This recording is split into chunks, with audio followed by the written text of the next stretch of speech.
friends, welcome to our channel Sino Stories. இன்னைக்கான சம்பவம் நமக்கு நாமக்கல் மாவட்டத்துல இருந்து தாங்க வந்திருக்கு. இந்த நிகழ்வுல அப்படி என்ன நடந்துச்சுன்னு பாத்தீங்கன்னா, ஒரு பொண்ணு வேற ஒரு சமுதாயத்தை சேர்ந்த ஒரு பையனை லவ் பண்றாங்க. அப்படி லவ் பண்றது தெரிஞ்ச வீட்டுக்காரங்க இதை ஏத்துக்க மறுத்துட்டு இந்த வசியம் மாந்திரியம் இந்த மாதிரி செயல்ல அந்த பொண்ணை ஈடுபடுத்துறாங்க. அதுக்கப்புறமா அந்த பொண்ணுக்கும் அந்த குடும்பத்துல இருக்கிறவங்களுக்கும் நடந்த ஒரு திகிலான அமானுஷ சம்பவத்தை தான் இன்னைக்கான வீடியோவா நம்ம பார்க்க போறோம். வாங்க அப்படி அந்த குடும்பத்துக்கு என்னென்ன நடந்துச்சு, அந்த பொண்ணுக்கு என்ன நடந்துச்சு அப்படின்றத இந்த வீடியோல ஃபுல்லா பார்க்கலாம். வீடியோ எந்த இடத்துலயும் ஸ்கிப் பண்ணாம பாருங்க, ரொம்ப ரொம்ப இன்ட்ரெஸ்டிங்கான ஒரு வீடியோ. ஓகே ஃப்ரெண்ட்ஸ், நம்ம அதிகமா பேச வேண்டாம், வீடியோக்குள்ள போகலாம் வாங்க.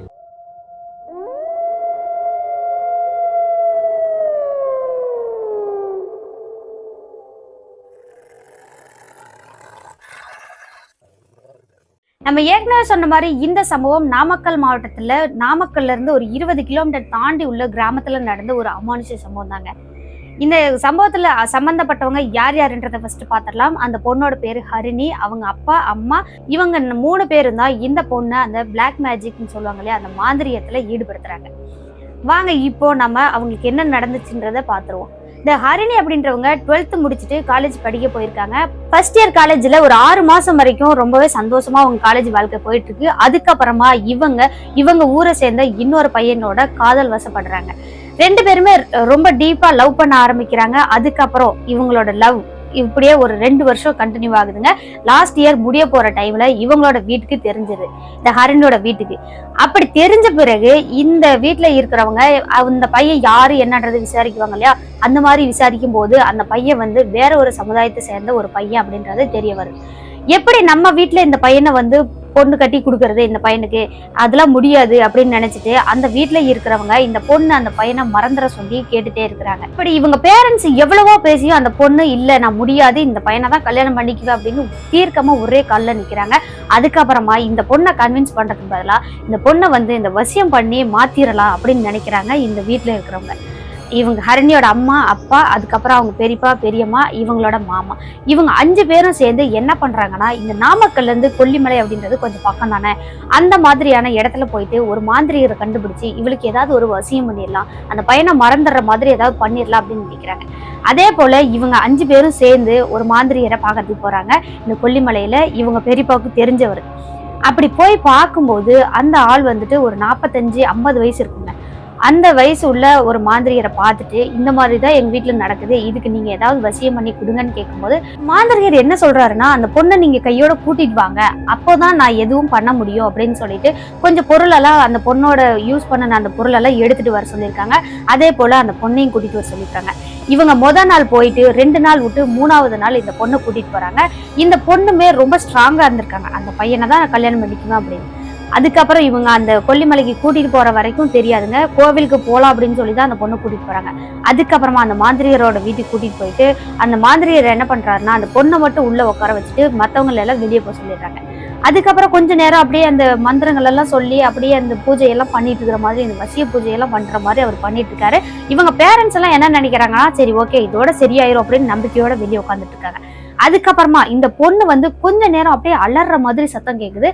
அதுக்கப்புறம் ஒரு 5 நிமிஷம் 10 நிமிஷம் அந்த சத்தம் கேட்ட பின்னாடி அப்படியே அந்த சத்தமெல்லாம் அடங்கியது. சரி ஓகே பூஜையெல்லாம் முடிஞ்சிருச்சு போல அப்படின்னு நினைச்சிட்டு அவங்க அப்பா அம்மா எல்லாம் உள்ள போய் பாக்குறாங்க. அந்த பொண்ணு ஒரு மூலையில அப்படியே முடியெல்லாம் விரிச்சு போட்டபடி ரொம்ப டயர்டா படுத்துட்டு இருந்திருக்காங்க. இதை இவங்க என்ன நினைச்சிட்டாங்கன்னா, சரி ஓகே அந்த வசியத்தினாலதான் இப்படி இருக்கிறா, இதுக்கப்புறம் எல்லாமே சரியாயிரும் அப்படின்னு நினைச்சிட்டு அந்த மாந்திரிகர்ட்டையும் பூஜையெல்லாம் முடிஞ்சிருச்சு அப்படின்னு கேக்குறாங்க. முடிஞ்சிருச்சுமா, ஒரு 2-3 நாளைக்கு ரொம்ப டயர்டா தான் இருப்பாங்க, இவங்களை டிஸ்டர்ப் பண்ணாம விட்டுருங்க, அப்படியே அவங்க தானாவே மாறிடுவாங்க அப்படின்னு சொல்லியிருக்காங்க. சரி ஓகே நம்ம பொண்ணு எப்படியோ சரியானா போதும், நம்ம பேச்சை கேட்கற மாதிரி இருந்தா போதும் அப்படின்னு சொல்லி இவங்களும் அதுக்கப்புறமா கார் எடுத்துட்டு இவங்களோட வீட்டுக்கு சேர்ந்துடுறாங்க. அதுக்கப்புறம் ஒரு 2-3 நாள் வரைக்குமே அந்த மாந்திரிகர் சொன்ன மாதிரி ரொம்ப டயர்டா இருந்திருக்காங்க, யாரோடுமே பேசாமலே இருந்திருக்காங்க. அதுக்கப்புறம் 4வது நாள் தான் இந்த பொண்ணு கொஞ்சம் கொஞ்சமா அந்த பொண்ணோட சுயநினைவுக்கு வர்ற மாதிரி அப்படியே ஒரு இடத்துல உட்காந்துட்டு ஓன்னு கதறி அழுகுறாங்க. அப்புறம் கொஞ்ச நேரம் நல்லாவே எல்லாத்தையும் பேசிட்டு இருக்காங்க. திடீர்னு இந்த பொண்ணோட நடவடிக்கைகள்ல நிறைய வித்தியாசங்கள்லாம் தெரிய ஆரம்பிக்குது. தனிமையாவே இருக்கிறாங்க கொஞ்ச நேரம். அதுக்கப்புறம் கொஞ்ச நேரம் எல்லாரோடயும் சேர்ந்து பேசுறாங்க. என்னடா இவ இப்படியே பண்ணிட்டு இருக்காளே அப்படின்னு அந்த 4 நாள் கழிச்சு அப்படியே கொஞ்சம் கொஞ்சமா அந்த மாற்றங்கள்லாம் தெரிய ஆரம்பிச்ச பிறகு இந்த மாந்திரியருக்கு மறுபடியும் ஃபோன் பண்றாங்க. ஃபோன் பண்ணிட்டு இந்த மாதிரிதான் அவ சரியாவே இல்லை, முன்ன அந்த பையனை லவ் பண்ணிட்டு இருக்கும்போது கூட எங்களோட நல்லா தான் பேசிட்டு இருந்தா, கொஞ்சம் கோபம் இருந்தாலும் இந்த மாதிரிலாம் பண்ணனது கிடையாது, ஏன் இப்படி இருக்கிறா அப்படின்னு கேட்கும்போது வசியம் பண்ணாங்க இல்லையா, அந்த பூஜையோட பலன் இப்பதான் கொஞ்சம் கொஞ்சமா கிடைக்க ஆரம்பிச்சிருக்கு, அந்த பொண்ணு அப்படியே விட்டுருங்க அப்படின்னு சொல்லியிருக்காங்க. அதுக்கப்புறம் 1 வாரம் வரைக்கும் இந்த பொண்ணு எந்த ஒரு டிஸ்டர்பும் பண்ணாம இருந்திருக்காங்க. அதுக்கப்புறமா தான் இவங்க வீட்டுல பல அமானுஷங்கள் நடக்குது அப்படின்றத அந்த பொண்ணோட மூலமா இவங்க வீட்டுக்காரங்க எல்லாம் தெரிஞ்சுக்கிறாங்க. என்ன நடக்குதுன்னு பாத்தீங்கன்னா, இந்த பொண்ணு தனிமையில உட்காந்து அழுகுறாங்க பாத்தீங்களா, அந்த மாதிரி ஒரு நாள் நைட்டு உட்காந்து ஒரு மூலையில உட்காந்துட்டு அப்படியே ஓன்னு அழுதுட்டு இருக்காங்க. அப்படி அழுதுட்டு இருக்கும்போது சரி இவ எப்பயுமே இப்படிதானே அழுகுறா அப்படின்னு அவங்க அம்மா அப்படியே மெதுவா எந்திரிச்சு பார்த்தவங்க, சரி ஒரு மூலையில உட்காந்து அழுகுறா அவதான் அப்படின்னு மறுபடியும் படுக்கலான்னு போறாங்க. அப்படி பார்க்கும்போதுதான் இவங்க பக்கத்துலயே தான் அவங்க பொண்ணு படுத்துட்டு இருந்திருக்காங்க. அப்போதான் அவங்க அம்மா அந்த திரும்பி படுக்கும்போதுதான் அதை நோட் பண்ணிருக்காங்க. யாருடா இங்க படுத்துட்டு இருக்காங்க, அப்ப அங்க அழுவுறது யாரு அப்படின்னு இவங்க அம்மாவுக்கு கொஞ்சம் பயம் வந்துருச்சு. அதுக்கப்புறமா மெதுவா அப்படியே கையை வச்சு தொட்டு பாக்குறாங்க. உண்மையாலுமே அவங்க பொண்ணு அங்கதான் படுத்துட்டு இருந்திருக்காங்க. ஆனா அழுகிற சத்தம் மட்டும் இன்னும் அதிகமா கேட்டுட்டே இருக்கு. அப்படியே மெதுவா அவங்க அம்மா அந்த பயத்தோட நடுக்கத்தோடயே அப்படியே எழுந்து பாக்குறாங்க. அப்படி பார்க்கும்போது அந்த மூளையில கருப்பான ஒரு பொண்ணோட உருவம் மட்டும் நல்லா பார்த்திருக்காங்க. பார்த்தவங்களுக்கு ஒண்ணுமே புரியல. என்னடா இங்க வந்து ஒரு பொண்ணு மாதிரி உட்காந்துட்டு அழுதுட்டு இருக்குதே, இது என்னவா இருக்கும் அப்படின்னு அப்படியே மெதுவா அந்த லைட்டை எந்திரிச்சு போடலான்னு போடும்போதுதான் அப்படியே அந்த உருவமும் எந்திரிச்சு அந்த மெயின் டோர் வரைக்கும் போயிட்டு அப்படியே மறைஞ்சு போறத இவங்க அம்மா பார்த்திருக்காங்க. அந்த 0 வாட்ஸ் பல்ப் எரியும் பார்த்தீங்களா, அந்த வெளிச்சத்துல பார்த்திருக்காங்க. பார்த்தவங்களுக்கு அப்படியே கை கால்லாம் ஆட்டம் எடுத்துடுச்சு. என்னடா இப்படியெல்லாம் நடக்குது அப்படின்னு இவங்களுக்கு ஒன்றும் புரியல. சரி எதுவா இருந்தாலும் நம்ம காலையில பேசிக்கலாம் அப்படின்னு அப்படியே லைட்டு போட்டபடியே வந்து படுக்கிறாங்க அவங்க அம்மா. ஹரிணியை வந்து நல்லா போர்வலை இழுத்து போத்தி படுத்துட்டு இருக்காங்க இல்லையா, சரி அவ தூங்கிட்டு தான் இருக்கா அப்படின்னு இவங்களும் மறுபடியும் தூங்க ஆரம்பிச்சிட்டாங்க. அதுக்கப்புறமா அடுத்த நாள் காலையில எந்திரிச்சதும் அவங்க அப்பா கிட்ட போயிட்டு அவங்க அம்மா சொல்லிடுறாங்க, ஹரிணியோட அம்மா, இந்த மாதிரி தாங்க நைட்டு அப்படியே ஒரு உருவம் மாதிரி வந்து அழுதுட்டே இருந்துச்சு அப்படின்னு. அப்போ அவங்க அப்பா சொல்ற விஷயத்த கேட்டுட்டு இவங்க அம்மா ஆடியே போயிட்டாங்க. என்ன சொல்றாருன்னு பாத்தீங்கன்னா, அதுக்கு முன்னாடி நாள் நைட்டே அவங்க அப்பா அந்த உருவம் அப்படியே அந்த மூலையில உட்காந்து அழுகுற மாதிரி பார்த்திருக்காரு. பார்த்தவரு இவங்க எல்லாம் பயந்துருவாங்க அப்படின்னு சொல்லிட்டு தாங்க அவர் சொல்லாமலே விட்டுருக்காங்க. இப்போ நம்ம மனைவிக்கும் தெரிஞ்சிச்சே அப்படின்னு 2 பேருமே கொஞ்சம் குழப்பமாயிட்டாங்க. என்னவா இருக்கும் அப்படின்னு இந்த மாந்திரிகருக்கு ஃபோன் பண்ணி கேட்கறாங்க. அப்படியெல்லாம் ஒன்றும் நடக்கிறதுக்கு வாய்ப்பு இல்லையே அப்படின்னு, இருங்க நான் உங்க வீட்டுக்கே வரேன் அப்படின்னு சொல்லி 2 நாள் கழிச்சு அந்த மாந்திரிகரும் அந்த வீட்டுக்கு வராரு. அப்படி வந்தவரும் என்னாச்சு ஏதாச்சு அப்படின்றதெல்லாம் எல்லாமே கேட்டுட்டு உள்ள போறாங்க. உள்ள போன பிறகு ஹரிணி இந்த மாதிரிதான் அப்பப்போ இந்த மாதிரியே தான் இருக்கா, கொஞ்சம் கூட சேஞ்சஸே தெரியல அப்படின்னு கேட்கும்போது தான், சரி நீங்க எல்லாம் வெளியே இருங்க, நான் மறுபடியும் இன்னொரு பூஜை பண்றேன் அப்படின்னு சொல்லியிருக்காங்க. சரி பூஜை தானே பண்றாரு அப்படின்னு இவங்களும் என்ன பண்றாங்கன்னா, ஹரிணியோட அப்பா அம்மா 2 பேரும் வீட்டு திண்ணையிலே உட்காந்துட்டு இருக்காங்க. ஹரிணியை மட்டும் உள்ள உட்கார வச்சு பூஜை பண்ணிட்டு இருக்காங்க. கொஞ்ச நேரம் அந்த மாந்திரிக அந்த மந்திர சத்தமெல்லாம் கேட்டுட்டு இருக்கு. அதுக்கப்புறம் அப்படியே அந்த சத்தமெல்லாம் நிசப்தமாயிடுச்சு. சரி பூஜையெல்லாம் முடிஞ்சிருச்சாட்டுக்கு அப்படின்னு மெதுவா இவங்க அந்த வீட்டு கதவை தட்டுறாங்க. அப்போ அந்த மாந்திரிகர் வந்து கதவை திறக்கவே இல்லைங்க. என்னடா கதவை திறக்கல, ஆனா அந்த மாந்திரிக அந்த சத்தமெல்லாம் நின்றுச்சு அப்படின்னு மெதுவா இவங்க ஜன்னல் வழியா பார்த்துருக்காங்க. அப்படி பார்க்கும்போதுதான் இவங்க அப்பா அம்மா 2 பேரும் பார்க்க கூடாத ஒரு காட்சியை பார்க்கறாங்க. என்ன பாக்குறாங்க அப்படின்னு பாத்தீங்கன்னா, இந்த மாந்திரிகர் வந்து அந்த பொண்ணு வந்து எந்த ஒரு ரியாக்டுமே கொடுக்கலங்க. ஆனா அந்த பொண்ணை அந்த மாந்திரிகர் தப்பான முறையில அபியூஸ் பண்ணிட்டு இருந்திருக்காரு. அதை பார்த்த இவங்க அப்பா அம்மா 2 பேருமே அப்படியே வீர்னு கத்திக்கிட்டே அப்படியே கதவை பயங்கரமா தட்டுறாங்க. அந்த மாந்திரிகர் கதவை திறக்கவே இல்லைங்க. ஒரு 10 நிமிஷம் 1/4 மணி நேரம் வரைக்கும் கதவை திறக்கவே இல்லை. அதுக்கப்புறமா தான் அந்த மாந்திரிகர் கதவை திறக்கிறாரு. திறந்த பிறகு என்னடா என் பொண்ணை பண்ணுன அப்படின்னு கேட்கும்போதுதான், இது ஒரு மாந்திரிகம், அப்படித்தான் இருக்கும் அப்படின்னு சொல்றாங்க. ஆனா இவங்க அப்பா அம்மாவுக்கு 2 பேத்துக்குமே பயங்கர கோபம் வந்துருச்சுங்க. அதுக்கப்புறம் அந்த மாந்திரிகரை வந்து பயங்கரமா அடிச்சு, நீ ஒரு ஃப்ராடு, இந்த மாதிரி என் பொண்ணை நீ தப்பான முறையில அபியூஸ் பண்ணிருக்க, அப்ப முத நாளும் இந்த மாதிரிதான் பண்ணிருப்ப அப்படின்னு பயங்கரமா அடிச்சிடறாங்க. அதன் பிறகு இந்த ஹரிணியோட அப்பா அம்மா ரிலேட்டிவ்ல எல்லாம் தெரிஞ்சு அதுக்கப்புறம் அவங்க எல்லாம் வந்து அந்த மாந்திரிகரை பயங்கரமா போட்டு அடிச்சு அந்த மாந்திரிகரோட ஒரு கையை உடைச்சு விட்டுறாங்க. இதுக்கப்புறம் நீ எந்த ஒரு பொண்ணும் இந்த மாதிரி பண்ணக்கூடாது, அதுவும் இந்த மாந்திரிகத்தோட பேர் வச்சு நீ இந்த மாதிரி பண்ணவே கூடாது அப்படின்னு அடிச்சு துரத்தி விட்டுட்டாங்க. அப்போ அந்த மாந்திரிகர் ஒரு வார்த்தையை மட்டும் சொல்லிட்டு போறாரு. என்னன்னு பாத்தீங்கன்னா, நீங்க எங்க போனாலும் அந்த பொண்ணை காப்பாற்ற முடியாது, மறுபடியும் என் காலில் வந்து விழுந்துதான் ஆகணும் அப்படின்னு சொல்லிட்டு போறாரு. எல்லாம் எங்களுக்கு தெரியும், போடா நீ ஒரு ஃப்ராடு, உன்னால என்னடா பண்ண முடியும் அப்படின்னு இவங்க எல்லாருமே அந்த மாந்திரிகரை வந்து அந்த ஊரை விட்டு துரத்தி விட்டுட்டாங்க. அதுக்கப்புறமா இந்த பொண்ணோட நடவடிக்கைகள்ல அப்படியே அந்த பொண்ணு பிரம்ம பிடிச்ச மாதிரி ஒரு ஜடம் மாதிரி அந்த வானா வரும், போனா போகும், இந்த மாதிரியான நிலைமைக்கு மாறிடுச்சு. என்னடா நம்ம பொண்ணை எப்படிடா காப்பாத்துறது அப்படின்னு இவங்களுக்கு ஒண்ணும் புரியல. மறுபடியும் இவங்க வந்து ஒரு மாந்திரியரை பார்க்க போய் அந்த மாந்திரியர் வேற ஏதாவது தப்பான முறையில பண்ணிட்டா என்ன பண்றது, நம்ம பொண்ணோட வாழ்க்கை என்ன ஆகுறது அப்படின்னு இவங்க பயந்துகிட்டே இந்த பொண்ணு சரி இப்படியே இருந்தாலும் பரவாயில்லன்னு வச்சுட்டு இருக்காங்க. இவங்களால முடிஞ்ச வரைக்கும் இந்த ஹாஸ்பிட்டல் எல்லாம் போய் பாக்குறாங்க. ஆனா ஹாஸ்பிட்டல் எங்க போனாலுமே அந்த பொண்ணை சரிப்படுத்தவே முடியலங்க. என்ன டெஸ்ட் எடுத்தாலும் எல்லாமே நார்மலா தான் இருக்கு. அப்போதான் இவங்களுக்கு ஒரு விஷயம் புரிஞ்சிருக்கு. என்னன்னு பாத்தீங்கன்னா அவன் ஒரு போலி மாந்திரியரா இருந்தாலும் அவன் ஏதோ பண்ணிருக்கிறான் அப்படின்னு தெரிஞ்சுக்கிறாங்க. சரி நம்ம என்ன பண்ணலாம்னா நம்ம குலதெய்வத்துக்கு போகலாம், இல்லைன்னா நம்ம இன்னொரு மாந்திரியர் நல்ல ஒரு மாந்திரியரா பார்க்கலாம் அப்படின்னு நினைக்கிறாங்க. அன்னைக்கு நைட்டு தான் இவங்க வீட்டுல பயங்கரமான ஒரு சம்பவம் நடக்குது. அந்த பொண்ணு யாரோடையுமே பேசுறது கிடையாது, யாரு கூடயும் பழகிறதும் கிடையாது இல்லையா. அதனால அந்த பொண்ணு எப்பவுமே தனியா அவங்களோட ரூம்ல தான் இருந்திருக்காங்க. ஒரு நாள் நைட்டு என்ன பண்றாங்கன்னா, நைட்டு ஒரு 1 மணி 1:30 மணி இருக்கும். அந்த நேரத்துல அந்த பொண்ணு மட்டும் தனியா எந்திரிச்சு அப்படியே மெதுவா இவங்க வீட்டோட மெயின் டோரை திறந்துட்டு அந்த பொண்ணு வெளியே போறாங்க. போனவங்க எங்க போறாங்கன்னு பாத்தீங்கன்னா நேரா அவங்களோட தெருவோட கடைசிக்கு போறாங்க. அங்க போயிட்டு ஒரு இடத்துல நின்றாங்க. இந்த விஷயத்த அந்த ஹரிணி மெதுவா மெயின் டோரை திறந்துட்டு வெளியே போறத அவங்க அப்பா நல்லா பார்த்திருக்காரு. சரி எங்கதான் போறான்னு பாக்கலாமேன்னு தான் அவரும் விட்டுட்டாரு. கரெக்டா அந்த தெருவோட லாஸ்ட் எண்டுல போய் அந்த பொண்ணு நின்றுட்டு யாரோடய பேசிட்டு இருக்க மாதிரி தெரியுது. இவங்க அப்பா என்ன நினைச்சிட்டாருன்னா ஒருவேளை அந்த லவ் பண்ணாங்க இல்லையா அந்த பையனோட பேசிட்டு இருக்காங்களோ அப்படின்னு நினைச்சிட்டு அப்படி பயங்கர கோபத்தோட போறாங்க. அப்படி போனவங்களுக்கு இன்னும் ஒரு பேரெதிர்ச்சி. என்ன நடந்துச்சுன்னு பாத்தீங்கன்னா இந்த பொண்ணு தனியான ஒரு இடத்த பார்த்து பேசிட்டு இருக்காங்க. நான் வரமாட்டேன், நீ இங்க இருந்து போ போ, நான் வரமாட்டேன் அப்படின்னு அந்த பொண்ணு பேசிட்டு இருக்காங்க. அதை பார்த்து அவங்க அப்பா அப்படியே நடுநடுங்கி போயிட்டாருங்க.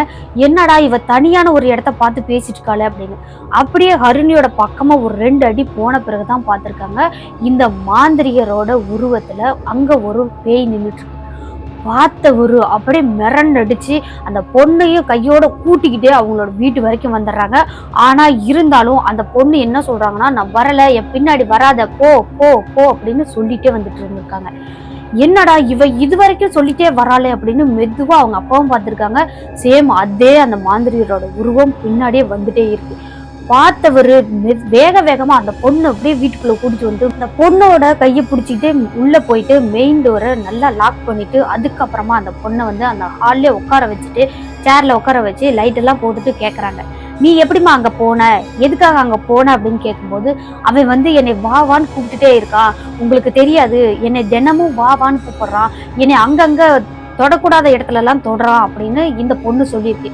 சொன்னதை கேட்ட அவங்க அப்பாவுக்கு பயங்கரமா கோவம் வந்துருச்சுங்க. என்னடா பண்றது, இவனோட உருவத்தை அந்த ஹரிணியோட அப்பாவும் பார்த்ததுனால ஒருவேளை இவன் செத்து போயிட்டானா இல்ல உயிரோட இருந்து இந்த மாந்திரிகத்தினால ஏதாவது பண்றானான்னு இவருக்கு ஒண்ணுமே புரியல. ரொம்பவே குழப்பமா இருந்திருக்காங்க. அதுக்கப்புறமா இவங்களோட பெரியப்பா இருக்காரு இல்லையா, ஹரிணியோட பெரியப்பா, அவருக்கு போன் பண்ணி இந்த மாதிரிலாம் நடக்குது, கொஞ்சம் வீட்டு பக்கம் வாங்க அப்படின்னு கூப்பிட்டுருக்காங்க. அதே மாதிரி அவங்க பெரியப்பாவும் வந்த பிறகு இந்த ஹரிணி சொல்ற விஷயத்தை கேட்டு அவரும் அப்படியே ஆடி போயிட்டாருங்க. அதுக்கப்புறமா அந்த அவன் வந்து எப்படி உன்னை கூப்பிடுறான், அவன் வந்து ஆன்மாவா இருக்கானா இல்ல உயிரோட இருக்கிறானா என்ன அப்படின்னு கேட்கும்போது அவன் என் கண்ணுக்கு மட்டும்தான் தெரிவான், யாரு கண்ணுக்கும் தெரிய மாட்டான், ஆனா என்னைய வந்து ரொம்பவே தப்பான முறையில பயன்படுத்த நினைக்கிறான் அப்படின்னு இந்த பொண்ணு அந்த விஷயத்த அவங்க பெரியப்பா கிட்டையும் சொல்லியிருக்கு. சொன்ன பிறகுதான் இவங்க பெரியப்பா என்ன பண்றாருன்னா, சரி இந்த விஷயத்த இப்படியே விடக்கூடாது, நம்மளோட கோவிலுக்கு நாளைக்கு கண்டிப்பா கூட்டிட்டு போகலாம் அப்படின்னு சொல்றாங்க. நீங்க எங்க கூட்டிட்டு போனாலும் அவன் என்னை விட மாட்டான், நானும் அவனோட வரணும்னு கேட்கறான், இல்ல அப்படின்னா உன்னை இப்படிதான் தொடர்ந்து வந்து டார்ச்சர் பண்ணிட்டே இருப்பேன், உன்னை அங்கங்க அப்படிதான் தொடுவேன், உன்னை இப்படிதான் பண்ணுவேன் அப்படின்னு என்கிட்டயே நிறைய டைம் சொல்லியிருக்கான் அப்படின்னு இந்த பொண்ணோட வாயாலேயே அவங்க பெரியப்பா கிட்ட சொல்லியிருக்கு. சொன்ன பிறகு இவங்க பெரியப்பாவுக்கு இன்னும் அதிர்ச்சி ஆயிடுச்சுங்க. என்னடா இந்த பொண்ணு இப்படி சொல்றாளே, யாரோடையும் பேசாத பொண்ணு இந்த அளவுக்கு சொல்றா அப்படின்னா அது உண்மையாதான் இருக்கும், இதனாலதான் யாரோடையும் பேசாம தனிமையா இருக்கிறாளோ அப்படின்னு இவங்க எல்லாம் நினைச்சுக்கிட்டாங்க. அதுக்கப்புறம் இவரு நாளைக்கு குலதெய்வ கோயிலுக்கு போயிட்டு அதுக்கப்புறமா நம்ம என்ன பண்ணோம்னா இந்த கொல்லிமலையில உள்ள வேற ஒரு நல்ல மாந்திரிகரா பார்க்கணும் அப்படின்னு நினைச்சுக்கிறாங்க. அதன் பிறகு இந்த ஹரிணியோட குடும்பம் அவங்களோட பெரியப்பா குடும்பம் 2 குடும்பமும் சேர்ந்து அவங்களோட குலதெய்வமான அந்த மதுரை வீரன் அப்படின்றது அவங்களோட குலதெய்வங்க, அந்த கோவிலுக்கு போறாங்க. போன பிறகு இந்த ஹரிணி அப்படின்றவங்க உள்ள வரமாட்டேன்னு ரொம்பவே அட்டம் பிடிச்சிருந்துருக்காங்க. அதுக்கப்புறம் ஒரு வழியா சமாதானம் பண்ணி அந்த பூசாரி வந்து திருநீர் வச்ச பிறகுதான் அந்த ஹரிணி அப்படின்றவங்கள அந்த கோவிலுக்கெல்லாம் போயிருக்காங்க. அதுக்கப்புறம் இந்த குலதெய்வத்துக்கு வந்து பொங்கல் எல்லாம் வச்சு படையலெல்லாம் போட்டு சாமியெல்லாம் கும்பிட்டுட்டு இருக்கும்போது இந்த குலதெய்வ பூசாரி இருக்கார் பார்த்தீங்களா, அந்த பூசாரிக்கு குலதெய்வத்தோட அருள் வந்து இறங்குது. அப்படி இறங்கின பிறகு அந்த சாமி என்ன பண்ணுதுன்னு பார்த்தீங்கன்னா, ஃபர்ஸ்ட் இந்த ஹரிணி அப்படின்றவங்களோட முடியை பிடிச்சி அப்படியே வேகமா இழுத்து, இனி இந்த பொண்ணை தொடக்கூடாது, நீ இனிமே இங்க வரக்கூடாது அப்படின்னு ரொம்பவே கண்டிப்பா சொல்லியிருந்திருக்கு ஆக்ரோஷ குரலோட. அதுக்கப்புறமா ஹரிணி வந்து நார்மலா தாங்க இருக்காங்க. ஆனா இந்த இந்த பூசாரி இருக்காரு பார்த்தீங்களா, அவரு ஆவேசமா அப்படியே ஹரிணியை பார்த்து பேசிட்டே இருக்காரு. அதுக்கப்புறம் கொஞ்ச நேரம் கழிச்சு இவரு இந்த எலுமிச்சை பழம் இருக்கு பார்த்தீங்களா, அதை வந்து ஹரிணியோட கையில கொடுத்து இதை எப்பவுமே பத்திரமா வச்சுக்கோ, இது எங்கேயும் தொலைச்சிடாத அப்படின்னு கொடுத்துருக்காங்க. அதன் பிறகு கொஞ்ச நேரம் அப்படியே இந்த குடும்பத்துக்கு அருள்வாக்கெல்லாம் சொல்லிட்டு ஹரிணியை மறுபடியும் பார்த்து, இனி உனக்கு எந்த ஒரு பிரச்சனையும் வராது, நான் உனக்கு துணை இருப்பேன், நீ எதுக்கும் கவலைப்படக்கூடாது, எதுவா இருந்தாலும் நான் பார்த்துக்கிறேன், இது என்னோட குடும்பம் அப்படின்னு அந்த குலதெய்வத்தோட அருள் இறங்கினா அந்த பூசாரி சொல்லிட்டு இருக்காரு. மறுபடியும் அந்த பூசாரி ஹரிணியவே பார்த்துருக்காங்க. இனி உனக்கு எதுவும் வராது, நான் பார்த்துக்கிறேன், நீ ஒரு தடவையாவது என் பேரை சொல்லி கூப்பிடணும் அப்படின்னு சொல்லியிருக்கு. அதே போல அந்த குடும்பத்துக்குலாம் அந்த திருநீர்லாம் வச்சு விட்டுட்டு அந்த சாமியும் அப்படியே மலையிறங்கிடுச்சிங்க. இந்த பூசாரியும் கொஞ்ச நேரத்துல நார்மல் நிலைமைக்கு வந்துட்டாரு. வந்த பிறகு இவர் மறுபடியும் அந்த கோவிலுக்கு அந்த சாமிக்கு வந்து பூஜையெல்லாம் பண்ணிட்டு இவங்க எல்லாருக்குமே திருநீர் வச்சு விட்டுட்டு இந்த ஹரிணி அப்படின்றவங்கள்ட்ட இன்னொரு விஷயத்தையும் சொல்லியிருக்காங்க. என்னன்னு பாத்தீங்கன்னா, நைட்டு தூங்கும் போது இந்த குலதெய்வமான மதுரை வீரனை நினைச்சிட்டே படுக்கணும். அப்படி படுத்த அப்படின்னா அன்னைக்கு உனக்கு எந்த ஒரு பிரச்சனையுமே வராது. இதை வந்து டெய்லி நீ பண்ணணும் ஒரு 48 நாளைக்கு. அல்லது ஏதாவது ஒரு குலதெய்வத்துக்கோ இல்லைன்னா வேற ஏதாவது ஒரு சாமிக்கோ மாலை போட்டுட்டு ஒரு 48 நாள் விரதமா இருந்தா கண்டிப்பா மறுபடியும் அந்த ஆன்மா வந்து உன்னை தொல்லை பண்ணாது அப்படின்னு சொல்லியிருக்காங்க.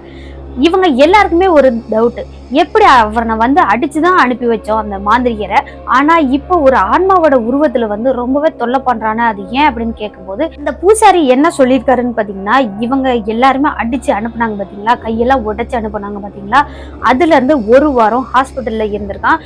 அதுக்கப்புறம் வேற ஏதோ ஒரு நோயினால தாக்கப்பட்டு அவன் அப்படியே இறந்தும் போயிருக்கான். ஒரு மாசத்துக்குள்ளேயே இவங்க அடிச்சு அனுப்பி ஒரு மாசத்துக்குள்ளேயே இறந்து போயிருக்கான். அவனோட ஆன்மா தான் நம்மளை அடிச்சுட்டாங்களே, இவங்களை சும்மா விடக்கூடாது அப்படின்னு இந்த பொண்ணை ஏதாவது துன்புறுத்தினாதான் இந்த குடும்பம் கஷ்டப்படும், இந்த பொண்ணை எப்படியாவது நம்ம அடைஞ்சே ஆகணும் அப்படின்ற ஒரு தீராத ஆசையினாலையும் தான் இந்த பொண்ணை அப்படியே அதோட சுய நினைவுல இல்லாத மாதிரி வச்சிட்டு இருந்தது. அதுக்கப்புறம் நடுவுல அந்த அழுகிற சத்தம், இந்த மாதிரியான சத்தமெல்லாம் அந்த மாந்திரிகரோட அந்த ஆன்மா தாங்க பண்ணியிருக்கு. அப்போதான் இவங்க எல்லாரும் கொஞ்சமாவது துன்பப்படுவாங்க அப்படின்னு. அதுக்கப்புறம் இந்த பூசாரி இன்னொரு முக்கியமான விஷயத்த சொல்லியிருக்காரு. என்னன்னு பார்த்தீங்கன்னா, தொடர்ந்து ஒரு 4 அமாவாசைக்கு இந்த குலதெய்வ கோயிலுக்கு வந்து நீங்க இந்த பொங்கல் வச்சு சிறப்பு பூஜை போடணும். அப்படி போட்டீங்கன்னா மட்டும்தான் இந்த பொண்ணு கொஞ்சம் கொஞ்சமா மீண்டு வருவா அப்படின்னு சொல்லியிருக்காங்க. அதுக்கப்புறம் 2 அமாவாசை தொடர்ந்து இவங்க அந்த கோவிலுக்கு போறாங்க. 3வது அமாவாசை இவங்க சுச்சுவேஷன் காரணமா போக முடியலங்க. அன்னைக்கு நைட்டு அந்த மாந்திரிகரோட ஆன்மா வந்து வீட்டுக்குள்ள வர மாதிரியான ஒரு சம்பவம் நடக்குது. என்ன நடந்துச்சுன்னு பார்த்தீங்கன்னா, இவங்க தொடர்ந்து 2 அமாவாசைக்கு வந்து கோவிலுக்கு போகும்போது எந்த ஒரு பிரச்சனையுமே இல்லாமல் இருந்திருக்கு. 3வது அமாவாசைக்கு இவங்க கோவிலுக்கு போகலை. அன்னைக்கு நைட்டு எல்லாருமே சாப்பிட்டு படுத்திருக்காங்க. ஒரு 9 மணி 9:30 மணிக்கே இவங்களோட வீட்டுக்குள்ள யாரோ வர மாதிரியான ஒரு காட்சி பார்த்துருக்காங்க. எல்லாருமே முழிச்சுட்டே தான் இருக்காங்க. ஆனால் மெயின் டோர் ஓப்பனில் இருந்திருக்கு. அப்படியே ஒரு காற்று மாதிரி, வேகமான ஒரு காற்று மாதிரி அந்த வீட்டுக்குள்ளே வர்ற மாதிரி வந்துட்டு அப்படியே இந்த ஹரிணியோட ரூம்குள்ளே போகிறத பார்க்குறாங்க. அந்த ரூம்குள்ளே போன பிறகுதான் இவங்க எல்லாருக்குமே அப்படியே தத்ரூபமாக தெரிஞ்சிருக்குங்க அந்த மாந்திரிகரோட ஆன்மா. அதை இவங்க எல்லாருமே அந்த ஹாலில் உட்காந்து பார்த்துட்டு இருக்கும்போது அந்த பொண்ணு அப்படியே அலற ஆரம்பிச்சிட்டாங்க. என்னை தொடாத, என்னை விட்டுரு அப்படின்னு அப்படியே வெறுமனே அங்கே யாருமே இல்லை, ஆனால் அந்த பொண்ணு கத்துற மாதிரி இவங்களுக்கு தெரிஞ்சிருக்கு. அதுக்கப்புறம் கொஞ்ச நேரம் கழிச்சு மறுபடியும் இந்த மாந்திரிகரோட ஆன்மா வந்து அந்த பொண்ணை தொடுற மாதிரி இவங்க எல்லாருமே பார்த்துருக்காங்க. உடனே இவங்க அப்பா எந்திரிச்சு போய் அவங்க குலதெய்வத்தோட திருநீரை அந்த ரூம் ஃபுல்லாவே தெளிச்சு விட்டுருக்காங்க. அதுக்கப்புறமா தான் அந்த பொண்ணு அப்படியே சமாதானம் ஆகி படுக்க ஆரம்பிச்சிருக்காங்க. அந்த மாந்திரிகரோட ஆன்மாவும் அப்படியே வீட்டை விட்டு வெளியே அப்படியே தலை தெறிக்க ஓடுறதுன்னு சொல்லுவாங்க பார்த்தீங்களா, அந்த மாதிரி ஓடி இருக்காரு. இந்த சம்பவம் நடந்த பிறகுதான் நம்ம இன்னைக்கு கோவிலுக்கு போகாதது எவ்வளவு பெரிய தப்பு அப்படின்றது உணர்ந்திருக்காங்க. அதுக்கப்புறம் அடுத்த நாள் காலையிலேயே இந்த பொண்ணை கூட்டிக்கிட்டு நேரா அவங்களோட குலதெய்வத்துக்கு போயிருக்காங்க. ரிட்டர்ன் வரும்போது இவங்க என்ன பண்றாங்கன்னா, இந்த ஓம் சக்தி அம்மன் இருக்காங்க இல்லையா, அவங்களுக்கு மாலையும் போட்டு அந்த பொண்ணை கூட்டிட்டு வராங்க. அதுக்கப்புறம் தொடர்ந்து இவங்க சொன்ன மாதிரி ஒரு 6 அமாவாசைக்கு அந்த கோவிலுக்கு விடாம போயிருந்திருக்காங்க இவங்களோட குலதெய்வத்துக்கு. 6வது அமாவாசை இவங்க போயிட்டு அந்த சிறப்பு பூஜை எல்லாம் போட்ட பிறகு மீண்டும் அந்த மதுரை வீரன் வந்து அந்த கோவில் பூசாரியோட உடம்புல இறங்குறாரு. இறங்கின பிறகு இனிமேல் எந்த ஒரு பிரச்சனையும் வராது, அப்படி எதுவும் வந்தாலும் நான் உங்களுக்கு துணை இருக்கேன் அப்படின்னு சொல்லிட்டு அந்த கோவில் பூசாரி வந்து என்ன பண்றாருன்னா, அந்த கோவிலோட ஒரு பிடிமண்ணை எடுத்து அந்த ஹரிணியோட அப்பாட்ட கொடுத்துருக்காங்க. இதை கொண்டுட்டு போய் உங்களோட வீட்டில் வந்து மஞ்சள் துணியில கட்டி அந்த நிலவாசப்படின்னு சொல்லுவாங்க பார்த்தீங்களா, அந்த முன்னாடி மெயின் டோர், அந்த டோருக்கு முன்னாடி வந்து கட்டி விட சொல்லியிருக்காங்க. கூடவே ஒரு எலுமிச்சப்பழம், அதுக்கப்புறம் இந்த பச்சை கற்பூரம்னு சொல்லுவாங்க, அந்த இதெல்லாம் அதுக்குள்ள போட்டு அதுக்கப்புறம் கட்டி விட சொல்லியிருக்காங்க. அதே மாதிரி இந்த ஹரிணியோட அப்பாவும் வீட்டில் வந்து செஞ்சுருக்காங்க. அதுக்கப்புறம் எந்த ஒரு பிரச்சனையுமே இல்லாமல் ஹரிணியும் ரொம்ப நிம்மதியாக இருந்திருக்காங்க. அதுக்கப்புறமா இந்த ஹரிணி என்ன பண்ணுறாங்கன்னா, கொஞ்சம் கொஞ்சமாக அவங்களோட சுயநினைவுக்கு வராங்க. வந்தவங்களுக்கு அவங்க ஒரு 6 மாத காலமாக இந்த பிரச்சனை இருந்தது எதுவுமே தெரியலங்க. ஏதோ தூக்கத்துலேருந்து எந்திரிச்சவங்களாட்டம் இவங்க நார்மலாகவே இருந்திருக்காங்க. இவங்களுக்கு என்ன நடந்துச்சுன்றதே தெரியல. அதன் பிறகு அவங்க அம்மா வந்துட்டு, அப்பாடா இப்போதான் பொண்ணு கொஞ்சம் கொஞ்சமாக சரியாயிருக்கா, ஒரு 2 மாதம் ஆயிடுச்சு அந்த பொண்ணு அந்த சுய நினைவுக்கு வர்றதுக்கே, இனிமேல் எந்த ஒரு பிரச்சனையும் இல்லை அப்படின்னு இவங்க ரொம்பவே நிம்மதியாக இருந்திருக்காங்க. அதே போல் இந்த ஹரிணி வந்து வேற ஒரு சமுதாயத்தை சேர்ந்த அந்த பையனை வந்து லவ் பண்ணதுனால தானே இவ்வளவும் பண்ணியிருக்காங்க. இவங்க அப்பா அம்மா வசியம் பண்ணுறேன் அப்படின்னு இவ்வளோ பிரச்சனையும் இழுத்து விட்டுட்டாங்க. அதனால அந்த பொண்ணு யாரை விரும்பினானோ அவனுக்கே கல்யாணம் பண்ணி கொடுத்துடலாம் அப்படின்னு இவங்க பேரண்ட்ஸுமே ஒரு முடிவுக்கு வந்துடுறாங்க. இவங்க ரிலேட்டிவ் நிறைய பேர் எதிர்ப்பு சொன்னாலும் நம்ம பொண்ணோட வாழ்க்கை தான் நமக்கு முக்கியம் அப்படின்னு அந்த பொண்ணை அந்த பையனுக்கே கல்யாணம் பண்ணி கொடுத்துட்டாங்க. அதன் பிறகு இந்த ஹரிணி அப்படின்றவங்களுக்கு ரொம்பவே சந்தோஷமான வாழ்க்கை அமைஞ்சிருக்கு. இப்போ வரைக்கும் ரொம்ப சந்தோஷமா தான் வாழ்ந்துட்டு இருக்காங்க. 2005ஆம் காலகட்டத்தில் எங்கள் அக்காவுக்கு நடந்த ஒரு திகிலான சம்பவம் இதுதான் சிஸ்டர் அப்படின்னு இந்த சம்பவத்தை சொல்லி முடிச்சிருக்காங்க இந்த பவித்ரா அப்படின்றவங்க. இப்போ வரைக்குமே இந்த ஹரிணி அப்படின்றவங்க அவங்க பொண்ணு பையன் அவங்க ஹஸ்பண்டோட ரொம்பவே சந்தோஷமான வாழ்க்கையை தான் வாழ்ந்துட்டு இருக்காங்க. அதுக்கப்புறம் எந்த ஒரு அமானுஷ சம்பவம் அவங்களுக்கு நடக்கவே இல்லை அப்படின்னு சொல்லியிருக்காங்க இந்த பவித்ரா அப்படின்றவங்க. இந்த சம்பவத்தை சொன்ன பவித்ராவுக்கு ரொம்ப ரொம்ப நன்றியை சொல்லிட்டு, இன்னமுமே நிறைய பேர் நிறைய போலி மாந்திரிகரை நம்பி இந்த மாதிரியான விஷயங்கள் மட்டும் இல்லைங்க, நிறைய காசுகள் கூட இழந்திருக்கிறதா நிறைய நியூஸ்ல நம்ம பார்த்துட்டு தான் இருக்கோம். நிறைய நமக்கு தெரிஞ்ச ரிலேட்டிவ்லயே நிறைய கேள்விப்பட்டுட்டு தான் இருக்கோம். மேலும் இந்த மாதிரியான போலி சாமியர்களை நம்ப வேண்டாம். இது கொண்டுட்டு போய் எவ்வளவு தூரத்துக்கு விடும், எந்த அளவுக்கு இதுல விபரீதம் இருக்கு அப்படின்றதெல்லாம் தெரியாமலே இன்னுமே நிறைய பேர் இந்த பிளாக் மேஜிக் இந்த மாந்திரிகம் இதுலலாம் ஈடுபட்டுட்டு தான் இருக்காங்க. அதையெல்லாம் நம்ம கொஞ்சம் தவிர்த்துக்கலாம் அப்படின்னு சொல்லிட்டு இந்த வீடியோவை நம்ம இதோட முடிச்சுக்கலாம். இந்த வீடியோ எப்படி இருந்துச்சுன்னு மறக்காம நம்ம கமெண்ட் பாக்ஸ்ல கமெண்ட் பண்ணுங்க. வீடியோ பிடிச்சிருந்தா லைக் பண்ணுங்க, ஷேர் பண்ணுங்க, கமெண்ட் பண்ணுங்க. இது மாதிரியான தொடர்ந்து த்ரில்லிங்கான ஹாரரான சம்பவங்கள்லாம் கேட்கணும் அப்படின்னா நம்மளோட சேனலான சினோ ஸ்டோரிஸை மறக்காம சப்ஸ்கிரைப் பண்ணிக்கோங்க. பக்கத்தில் உள்ள பெல் ஐக்கான்ல ஆல் கொடுத்து வச்சுக்கோங்க.